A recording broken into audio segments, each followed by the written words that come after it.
All right, you don't be afraid to get that mic a little bit closer to.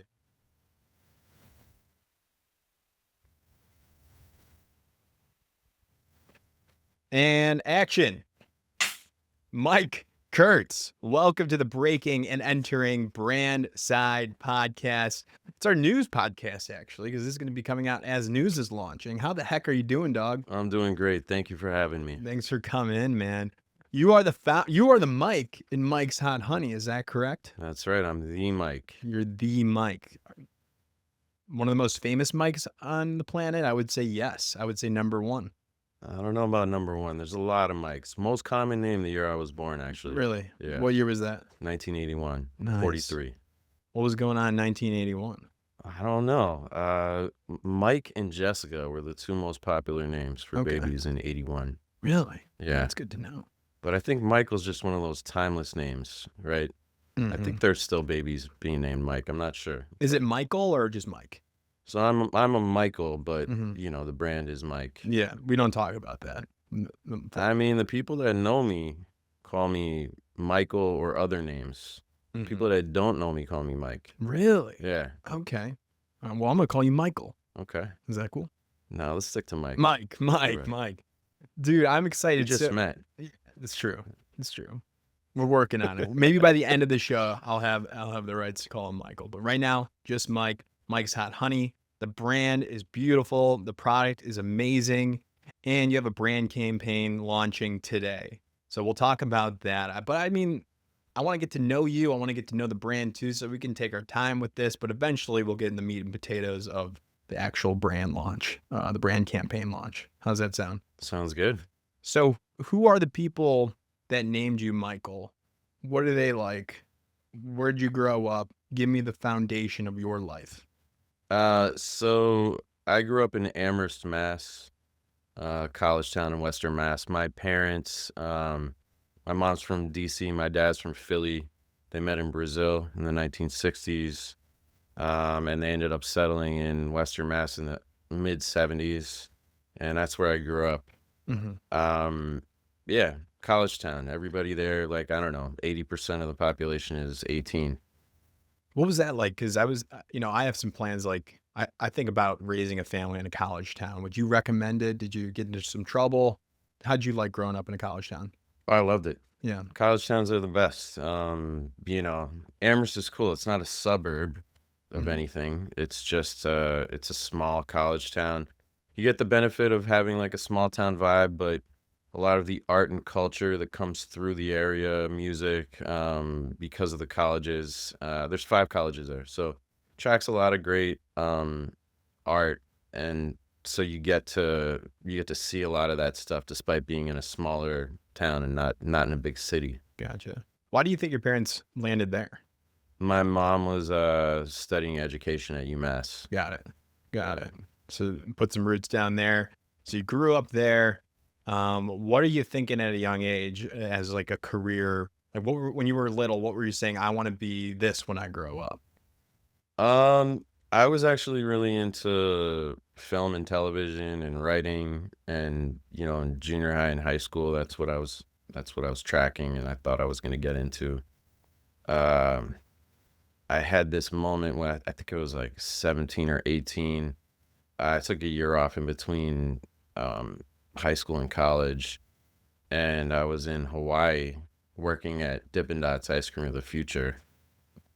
And I had been working in Honolulu, and I had a chance run in with the P.T. Anderson when he was filming Punch Drunk Love, the Adam Sandler movie. Okay. And I met Sandler, met P.T. Anderson, met all the people from Happy Madison Productions, and they offered me an opportunity to be a PA. And I could have moved to LA and just started working for them. But instead, I went to college. It was like a big crossroads. Oh, because you're in that gap here. You're working at Dippin' Dots. Yeah. You get this opportunity. I knew I was going to go to college in the fall. Yeah. I had this opportunity to move to LA and become a PA for Happy Madison. And I think they're still making they just came out with Happy Gilmore 2. Yeah. Yeah. So that was like, that was one of those opportunities that came my way, and it was, it was my dream to work in film, and I passed on it because I was going to school. Hmm. Hmm. So you took Big the school mistake. route. You think it was a mistake? Yeah. Oh yeah. I don't know. You're rocking it right now, but why do you think you said school is the answer at that point? Is it because you grew up in the college town? Your parents like enforce academia on you? No, my parents were very supportive of, Mhm. my whatever I wanted to pursue. But I worked hard to get into college. I had a great high school experience. I'm very grateful for that at Amherst High School, which I thought was like a really incredible public school. Um, and it's in a college town, so there's a lot of educators Mhm. around the high school, and so like I think as high schools go, it was like a great school. And I got into UW Madison Mm. Great school too. and visited there in the summertime. That's how they get you. You Yeah, know? it is like the best place I think in the US in the summertime. When Y- that lake on the Uh, lake there, you got the Union, we got like ice cream and stuff. Jack and I did a trip there a couple yeah. summer fantastic in the summer. Oh, it's beautiful. Yeah. So, and my mom went to school there. So I had a connection there, and I ended up going to school there for 1 year, and then after a year, I was like, man, I'm racking up loans for out of state tuition. I could just go back to my own state school at UMass and pay a fraction of the price to get a similar education. Yeah. So I ended up moving back home to Amherst and went to school at UMass. And but I did meet in Wisconsin. I met Matt Beaton, who ended up being my business partner in the honey business, and he is our CEO. Oh, nice. And you met Yeah, him. Where'd you meet him? we were in the same dorm in Madison our freshman year of college. Yeah, and so we sort of lost touch after college. Just sort of circumstance, geography. He was in Chicago. He was working at Wrigley. Hmm. I moved to New York. I was working in the music business. And then just years later, I was about 4 or 5 years into the honey business. He reached out to me because he was moving to Massachusetts, to Boston. His wife, Erin, was starting a degree in business at UMass Boston. Um, and so they were moving there. He knew I was from Massachusetts, so he reached back out, and I was like, actually, I'm in New York, but if you guys come down, we'd love to get dinner. And they came down to the city, and I took him to Paulie G's, where I used to work making pizzas, Right. and told Matt what I was doing. And about a week later, he reached out to me and said, hey, if you're looking for help in the honey business, I'd love to help you. This is incredible. So what was going on in New York? You were working in the music business, correct? And then you were Mhm. also moonlighting at Paulie G's, which is a pizza place, and were you doing the honey as well at Paulie G's? Can you give me some clarification there? Yeah, so let me just take it back a little bit. Sure. So, my junior year of college, I was a college student studying Portuguese in Brazil at a university there, foreign student. And on a weekend trip, I went to a small, it's like a national park, hiking, eating over the campfire every night. Fun. And on the last day of the hike, we descended into this little valley and found a pizzeria that had jars of honey with chili peppers for drizzling on the pizza. So that was the aha moment that sparked the inspiration for Mike's Hot Honey. It's not a Brazilian thing, not common in Brazil. The pizzeria was owned by a Swiss man, just a random thing. But I tasted the combination of honey and chili peppers and pizza there, and I was like, wow, this is amazing. I kept on thinking about it. I got back to the States a year later. My senior year of college, I developed the recipe for Mike's Hot Honey. And my roommate at the time walked into the apartment, and he was like, what is that? I was like, it's Mike's Hot Honey. First words out of my mouth. And it just stuck. And sometimes those are the best things. I think that's true for a lot of like writing in general. Sometimes it's like that natural instinct. The first thing that comes out of your mouth is sometimes the purest. Mhm. Um, and so it just stuck, and I was making it as a hobby. I got a call the day of my college graduation that I had gotten a job in New York working at a record label. I had applied for this job in record sales. It was back when people are still selling CDs. Mhm. So I got a job selling CDs at this record label down on Lafayette in the East Village. And I was working there, and Mike's Hot Honey was just a hobby. Fast forward to 2010. I've been making a lot of pizza at home. Big pizza hobbyist. Sure. I had flour all over my kitchen. And I had been following this blog, the Slice blog, which was the place online for the pizza community to congregate and sort of share information about pizza. And they wrote articles about pizzerias and, independent pizza makers and amateurs and people all over the country. So I was part of Serious Eats. Okay. No longer exists, unfortunately, the Slice blog. But I kept on seeing the same name pop up in the comments. Paulie G. He was like a serial commenter. And I was like, who is this guy? He's like commenting on every single post. And they ended up doing a profile on him, and they said he was opening a pizzeria in Brooklyn. So when he opened, I went there to his pizzeria in Greenpoint, and, he came by the table and we were chopping it up about his dough recipe and his ovens, and he could tell I was really into making pizza, and he invited me to become a pizza apprentice there. So I started going in after my day job, learning how to work the oven, make the dough, do prep. And eventually I got fast enough stretching dough that he started putting me on dinner shifts. And one day I brought in a bottle, and I told him, like, I have this thing, Mike's Hot Honey. It's just a hobby, but maybe you'd like to try it and see if you like it. And he tried it and was like, let's put this on a pizza. Can you make it for the restaurant? So I started making it 1 gallon at a time in the back of the pizzeria. That was summer of 2010. So that was the beginning. Yeah. And this is all you're doing your day job. Yep. You're making pizzas at home as a hobbyist. You get the pizza apprenticeship at Paulie G's. You bring in your recipe, and he likes it. He said, start to make it for this place. Yeah. So I was working there making pizzas. The floor of the restaurant was open to the oven and the place where the pizzas are being made. We called it the pizza theater. So you could, being up there making pizzas, you could kind of interact with the customers. Yeah. And I could see their reactions to tasting the honey on pizza, and everybody's having the same reaction, like, whoa, This elevates. Yeah. And people started coming up to me asking me, like, hey, are you the honey guy? Where can we buy this stuff? I started selling unmarked pint containers out of the back of the restaurant. I would go behind the oven and sell them for cash. Nice. And then that picked up, and a lot of people were asking, and it got to the point where I was like, all right, I got to start bottling this.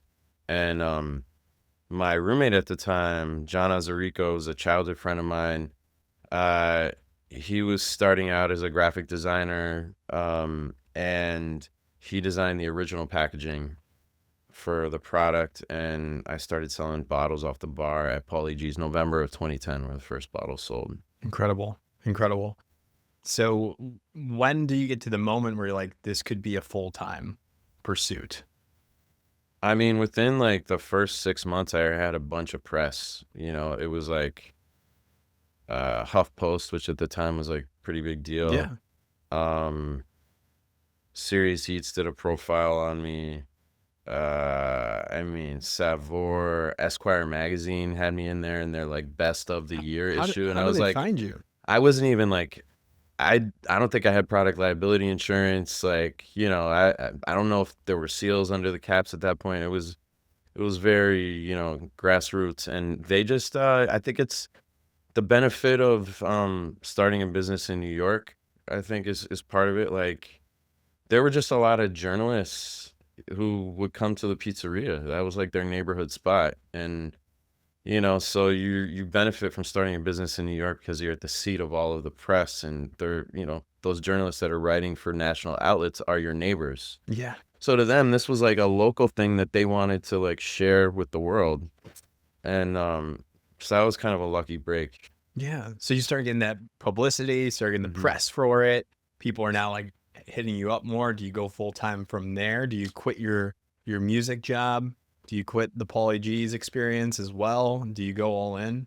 Yeah, I mean, it took a little while before I was like full time in the honey, but I had the benefit of, having pretty cheap rent at the time, which I think is, unfortunately not really the case in New York anymore, which makes it harder for people who are entrepreneurs to really like have the opportunity to jump into their entrepreneurial pursuits. Yeah, So it's kind of a sad thing that New York is really inhospitable to that these days. But it's tough. at the time, my rent was very cheap, so I could afford to be a pizza guy. And Where were you living? I was living in Long Island City in Okay. Kurtz Square, and yeah, my last job in the music business, I was working as an assistant to a booking agent at ICM booking agency, and it was okay, but I really loved working in the pizzeria. Yeah, And you're not gonna be able to.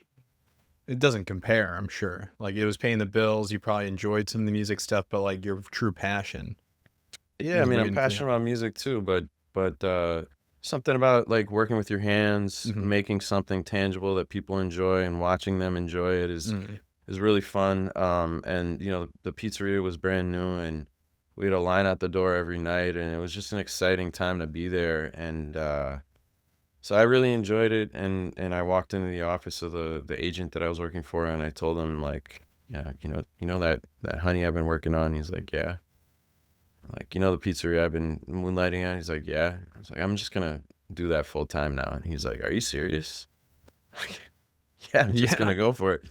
And he thought I was crazy because, a lot of people are vying for that job. They want to become an agent. And yeah, I just told him, I think I got something here. And so I quit my job at the agency. I felt so good walking out of there. It was really like liberating. Mhm. And I think, it's true of many entrepreneurs. Like once your community sees that you're going in like all the way, that you're fully committed, they see that commitment, they're gonna support you. Mhm. There's power in commitment.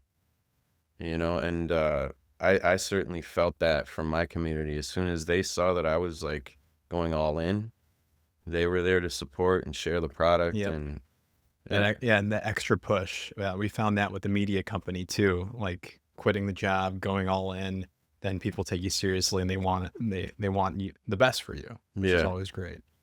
So I love that. How about the brand? So when you first uttered the words in your kitchen when you're testing the recipe, you said the first words was Mike's Hot Honey. That has never changed. Is that correct? That's correct. Paulie G at one point tried to get me to change it because we had some older lady who came into the pizzeria, and she thought that it was temperature hot, Oh, you know? no, yeah, And yeah. so he was telling me, "Oh, you got to change it to Mike's Spicy Honey." And I was like, "Paulie, it's been Mike's Hot Honey at that point for 6 or 7 years. I was like, Yeah. it's not changing. Like, No. this is not negotiable. And yeah, so it's always been Mike's Hot Honey. It's the name and the recipe are now 21 years old. Incredible. Recipe hasn't changed then. That's right. Wow. Wow. This is fantastic. So then the first like package design, who is that made by again? John Azarico. John. Yeah, he's a footwear designer now. Nice. Yeah. Nice. And did you had a rebrand, like a package rebrand, which was awarded too, if I That's know right. You correctly. did your homework. Yeah, yeah, yeah. Yeah. That was done in I think that was 2015 or 2016. Mhm. Big brand refresh. It wasn't a complete revolution from where we were before, but kind of like just an evolution. Yeah. But What sparked that, do you think? Like when should a founder think about their brand identity and say this might be a good moment? well, I think early on, it's certainly like putting together great packaging and brand guidelines Yeah.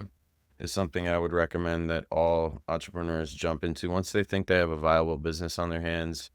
Something I would do early on. Yeah, and it seems like a big expense up front, but it's so powerful and something you'll have for the life of the brand.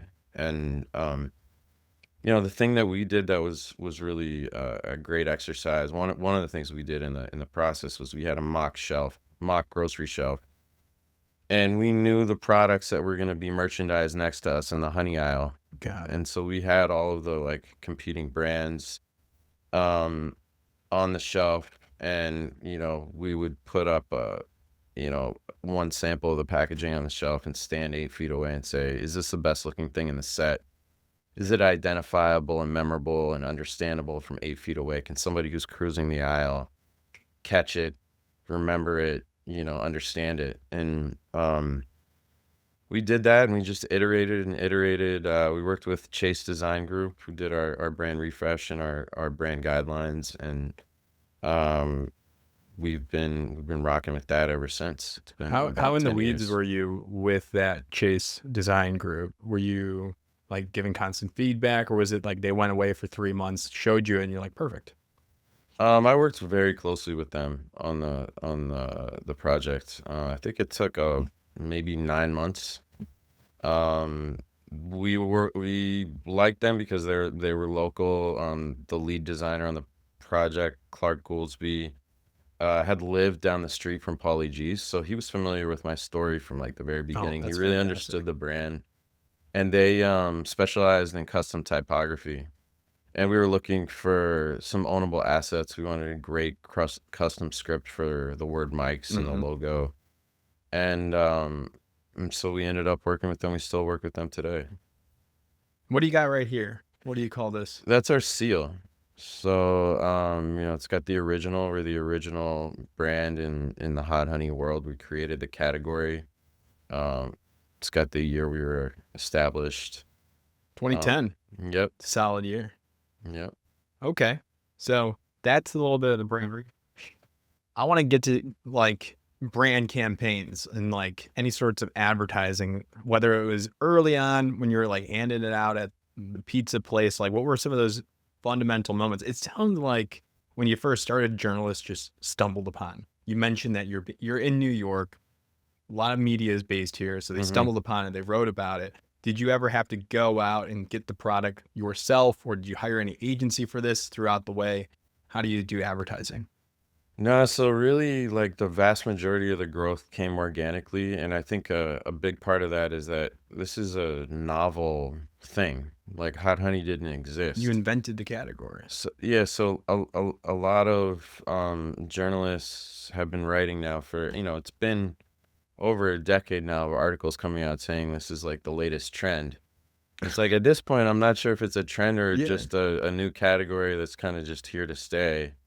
And so we've benefited from a lot of organic press and a lot of people writing about the product because it's just new.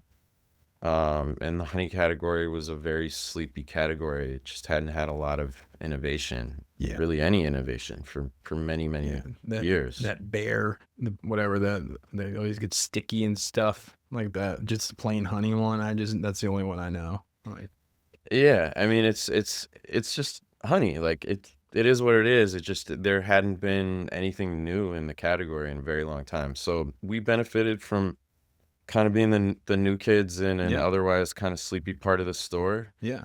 And I think a lot of word of mouth, organic sharing of the product, people sharing it with friends and family. Hey, you got to try this. Hmm.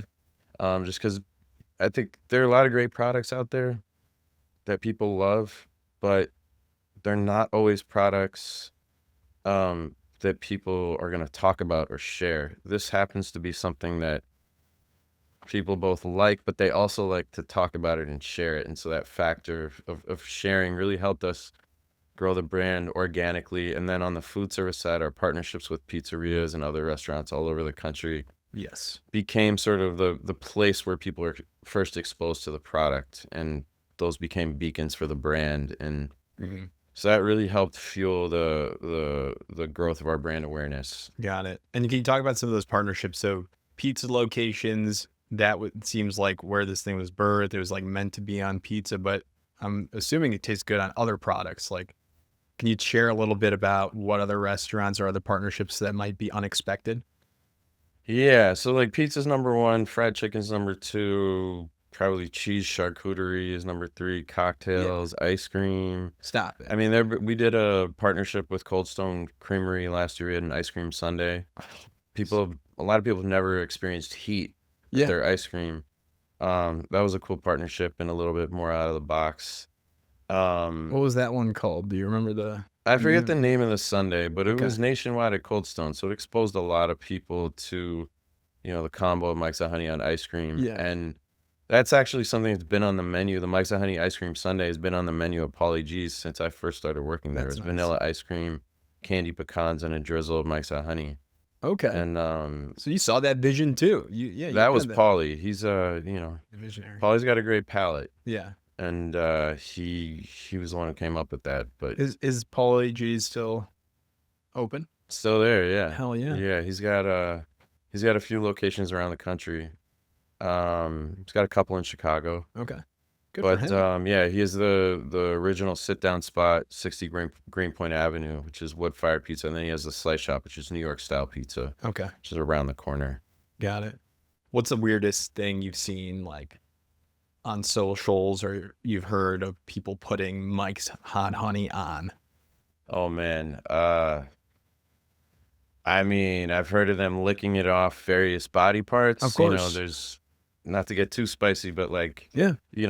sometimes people share those things with us. That there have been all sorts of things. There's a guy who's like an edible insect enthusiast who I know, Okay. Brooklyn Bugs. Shout out to Brooklyn Bugs, and he's put it on like ants and I think I had it on like a scorpion once. Yeah, just some weird things. But turns out it can elevate anything, even insects. Even insects. Yeah. Got it. What's the guy's name? Brooklyn Bugs? Brooklyn Bugs, yeah. Edible insect enthusiast. If you're listening, if you're watching this, we would love to have you on the show. Oh, he would be a great You interview. can bring some Really food in. fascinating stuff. Yeah. Yeah. Well, this is good then. Like, I want to know now then. So coming out today is the new campaign. Can we talk about that? Talk about the agency that made it. What's it about? Why right now about the campaign launching today? Sure, yeah. So the new campaign, we were trying to create a world of characters. Mhm. We wanted people to feel something emotionally when they saw these spots, and we ended up working with an agency called Another Thing. Mhm. And their creative director, Nick Kaplan, was somebody I've known for a long time. And he's kind of seen the growth of the brand over many years. So he knew the roots of the brand, he knew my story, and so How'd I you guys thought meet? Just we actually grew up together. Yeah, Nick Kaplan, terrible youth basketball player, great writer. Well, what yeah. position were you? I was a point guard. Okay. Yeah, the Blazers. Yeah, we were middle of the pack, rec league team. But yeah, we played youth basketball together. I've known Nick since high school. Yeah. And we hadn't really kept in touch that much, but I had sort of followed like some of the work he had done and thought a lot of his stuff was really funny. Mhm. And we were looking for something that was going to make people laugh, make people smile, just make people feel anything, Yeah. you know? Yeah. Because a lot of And these apps people want to skip. They're like, we don't want to watch this.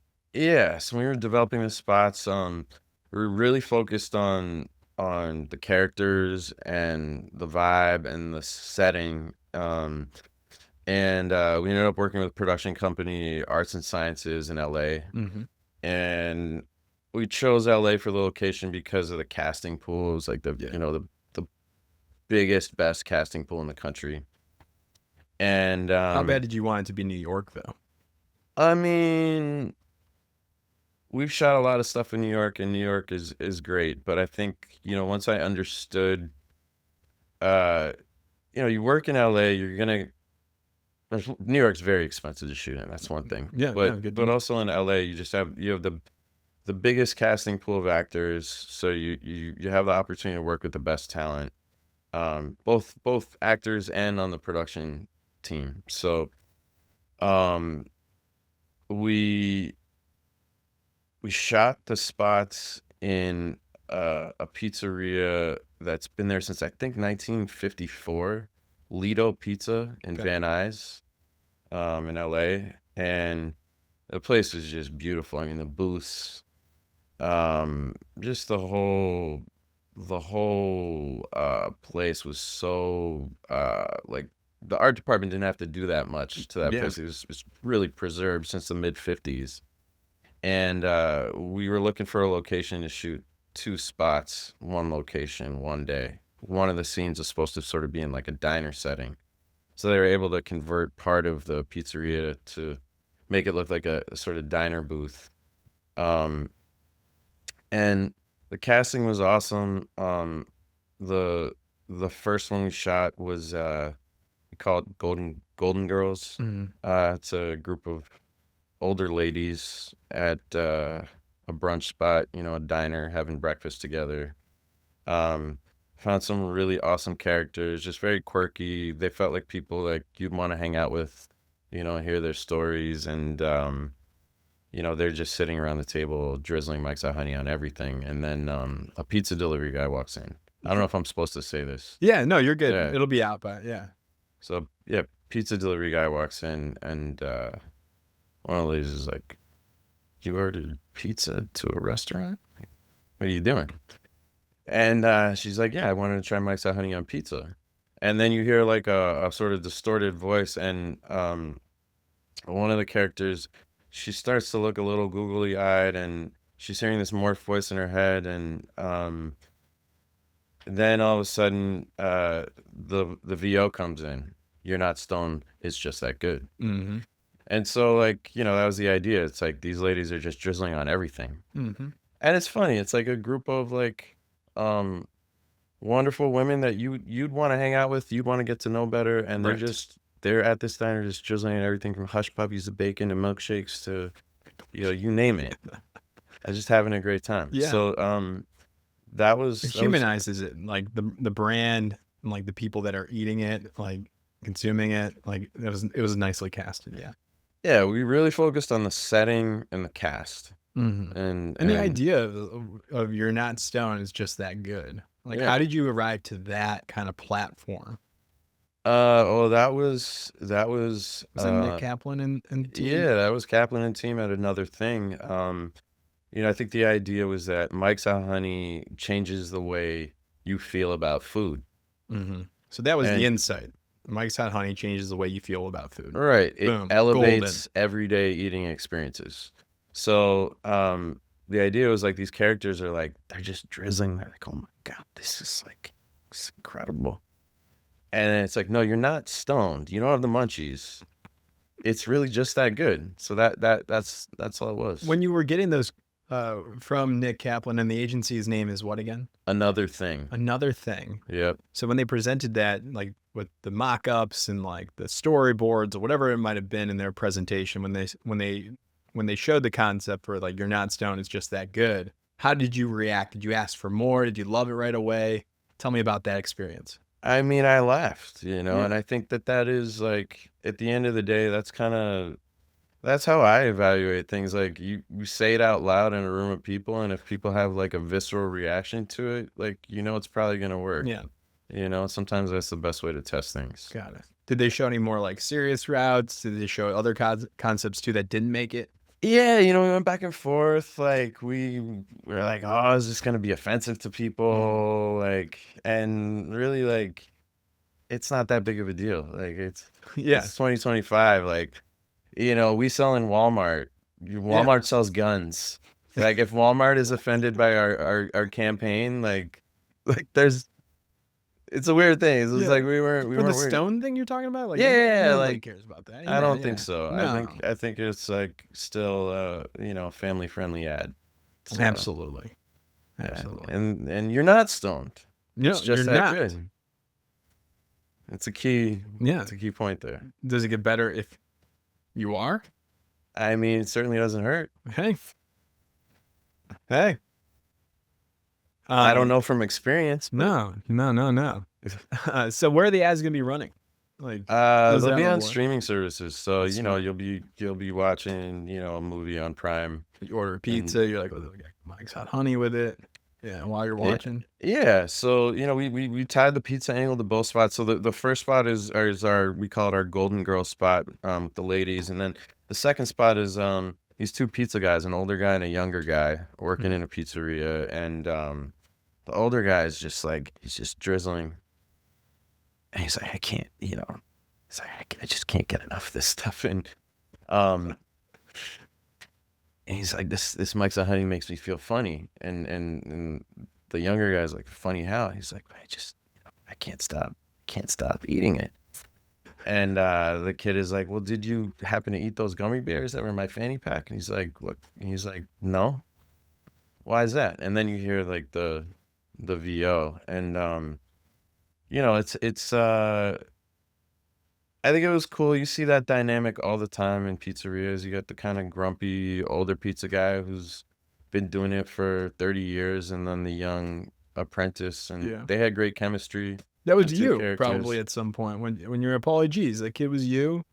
Yeah, when I started at Pauly G's, I was working with Derek, Pauly's son, who was 18, and Pauly was supposed to be on the line with us, but he would always be on the floor schmoozing. Of course. And his motto was "Schmooze or you lose." And You hear that, Jack? but it was true. It's like it worked for the restaurant. Like, Yeah. man, we realized like he would leave us to go schmooze, and then we'd get behind because we were missing a guy. And we realized he just needed to be schmoozing full time, and we needed an extra full time pizza maker. So once we solved that issue, things really started, humming at the pizzeria. Yeah. Yeah. So it'll be on stream. This campaign will be on streaming services. Anywhere else, like I'm sure there's a whole media plan. Anything on like internet, social, like organic stuff too. Yeah, we're gonna chop it up and use it for paid social, organic social, streaming. You'll see some still ads. It's a whole world. Yeah. And I like it. I mean, this thing's you can run this campaign for a long time. It's evergreen. I mean, he said it. He said it. Is that evergreen? You guys like evergreen campaigns? Yeah. I mean, the thing about evergreen campaigns, right, is like people, I think when brands run back something that's familiar, people have a nostalgia for it, and they feel something if something's familiar to them. Yeah. It's not necessarily a bad thing to like just hit people over the head with the same thing. Yeah. I mean, you got room also, like you could do it with the fried chicken later on in another series and stuff. I'm sure you guys. The possibilities are endless. Genius. Well, nicely done to another thing, arts and sciences, and you for approving it and being involved in that, and the brand to allow that. So I'm excited for you guys. I am so grateful to have had the opportunity to work with such an incredible team of creatives. The team at Another Thing, the team at Arts and Sciences. Like, I had to pinch myself. When we were shooting it, I was like, I can't believe like it's come this far that I'm sitting in a tent watching monitors. Yeah.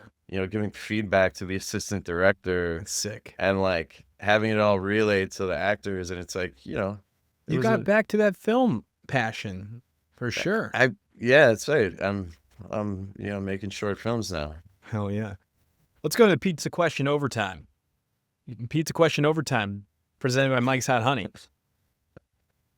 All right, I want to hear your Mount Rushmore. I believe there's 4 people on Mount Rushmore. Mount Rushmore of pizza cities in the United States.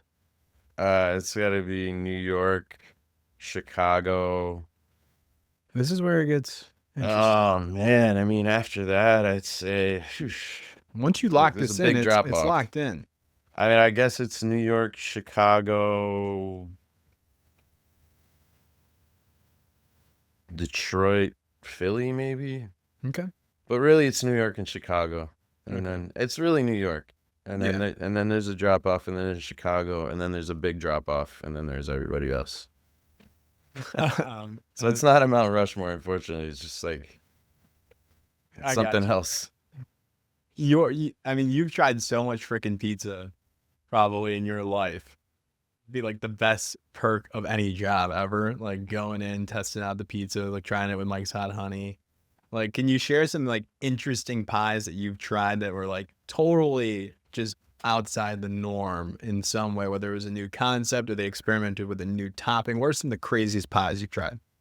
Oh, man, I'm not into like wacky toppings, but maybe the place was known for it. All of Chicago deep dish potentially being wacky. Yeah, I mean, I've tried pizza all over this country. I'm blessed to have this job where I get paid to eat pizza. It's a blessing and a curse, because I'm fighting high cholesterol, as we discussed earlier. But I mean, it's just cool to see all the regional styles, Mhm. you know, because pizza's great all over the place. Like it's delicious. Even when it's bad, it's still tasty, you know? Yeah. And so I enjoy everything from Domino's to, the best like New York slices. My favorite New York slice, I would say, is Scar's Pizza, Okay. Lower East Side. Scar grew up in New York, worked at a lot of different pizzerias, worked at Lombardi's, the first pizzeria in America, Joe's Pizza, bunch of places, and then opened up Scar's maybe like probably been about 7, 8 years now.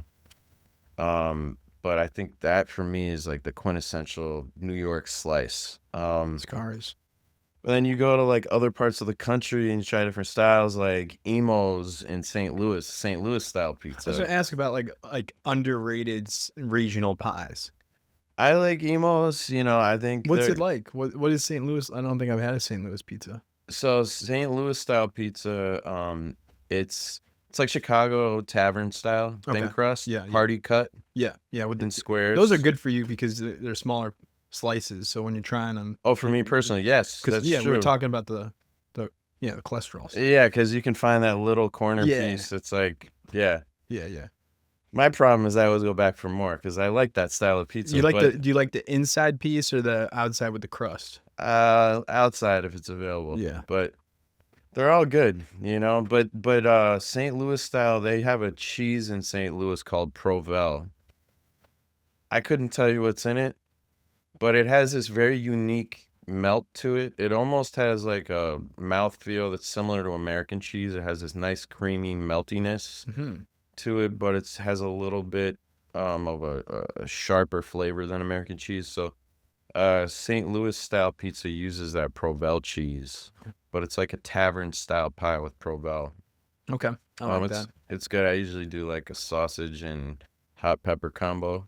Yeah. Hot pepper, yeah. In Chicago, I like one of my favorite toppings is giardiniera Oh yeah. baked into the pizza. That is fire. I Yeah, miss that the most. I just went to a spot in Chicago. It's a new place called Novel Pizza in Okay. Pilsen in Chicago, and it's a Mexican guy and a Filipino guy that opened it, and they have a pie that is it's a tavern style pie with longaniza. It's a Filipino sausage Okay. and giardiniera, Oh, that and sounds great. it's so good. Great combination. Love giardiniera. Can't really get it outside of Chicago. It's sort of You just think like what I'm thinking? it's a regional thing. You gotta do It, something about that.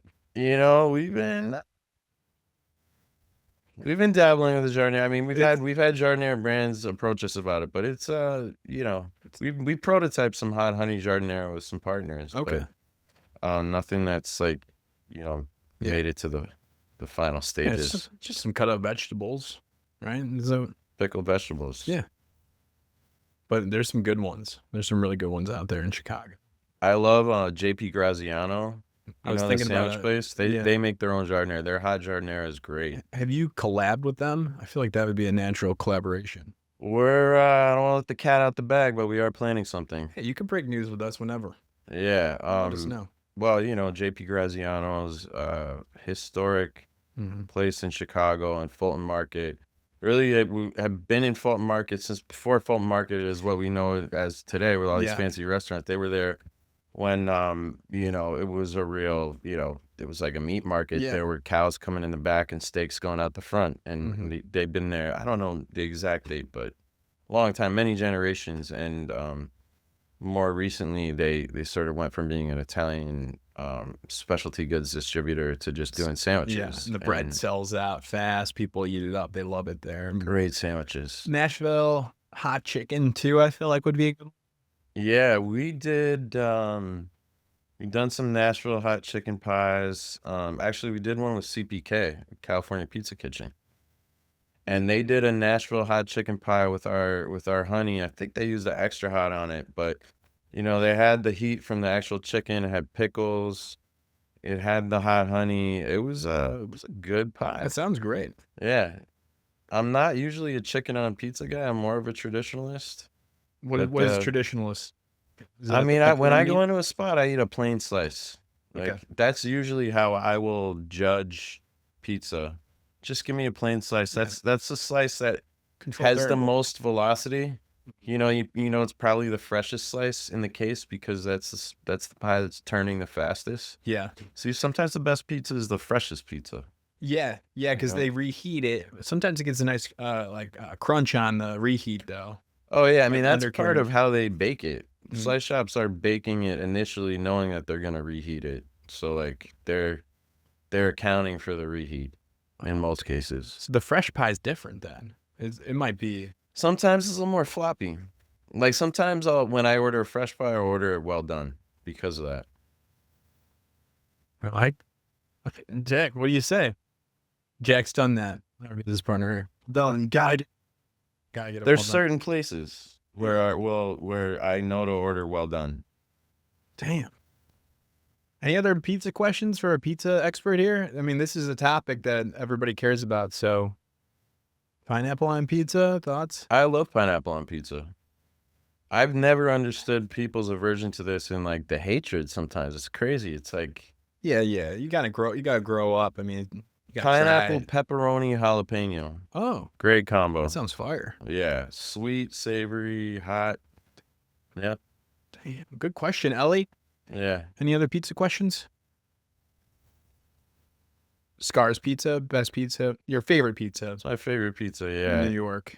It's just like I eat a lot of slices, but that's a slice where it's like if I go like more than 2 weeks without eating it, my internal scars clock starts like going off, and I'm like, Are you good? I gotta, huh? Is the clock going off now? The You clock's think? actually going off. We gotta get. We're We gonna might have do to a go little. down there. We'll do a little pizza. We'll do a little social video. So if you like this, connect with Mike, buy some Mike's Hot Honey, and then we'll also check out our social video. We're gonna go try this on some pizza. We gotta get out there and do this thing. Hell yeah. So thank you for coming in, man. Appreciate Oh, it's you. my pleasure. Thank you for having me. Congrats. This thing's gonna take off even more. I can't wait to see the brand campaign out in the wild. Thank you. We're excited for everybody to see it. Like I said, I'm just super grateful for the team at Another Thing, the team at Arts and Sciences, my whole team at Mike's Hot Honey. I get to work with like the greatest group of people, smartest, most humble, most talented group of people, and I'm living the dream. So Nice. Well, thank you, sir. Congrats. thank you. Boom. Fun.